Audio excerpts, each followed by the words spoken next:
અમરેલી જિલ્લાના બાબરા શહેરના રહીશો અને વેપારીઓ દ્વારા મામલતદારને આવેદનપત્ર પાઠવવામાં આવ્યું છે। બાબરા શહેરની મધ્યમાંથી પસાર થતી કાળભાર નદીમાં બિનજરૂરી નગરપાલિકા દ્વારા પાકા રેમ્પ બનાવવાની કામગીરી હાથ ધરેલ હોય જે બંધ રાખવા બાબત બાબરા શહેરના રહીશો તેમજ વેપારીઓ દ્વારા આવેદનપત્ર પાઠવવામાં આવ્યું હતું। મારું નામ સુરેશભાઈ લધુભાઈ કાવઠિયા, ગામ બાબરા। હવે અમે મામલતદાર સાહેબને રજૂઆત કરવા આવ્યા છીએ કે બુધવારીનો પુલ જે બાબરાની વચ્ચે આવેલ છે તેમાં રેમ્પ બનાવવા બાબતે અમે આવેલ છીએ। તો રેમ્પ બનાવવાનો છે તેનો વિરોધ બાબરાના રહીશો બધાય કરે છે, તો અમે એમાં આવ્યા છે। બધાય રેમ્પ બનાવવાનો છે એનો અમે સખત વિરોધ કરીએ છીએ।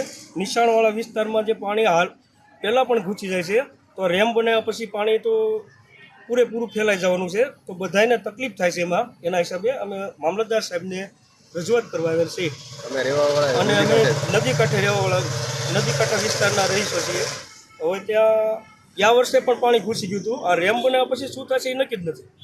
હા, તો અમારી રજૂઆત અમે મામલતદાર સાહેબને પહોંચાડવા આવ્યા છીએ અને અમારી વિનંતી એવી છે કે આ રજૂઆત મુખ્યમંત્રી સુધી પહોંચાડવામાં આવે।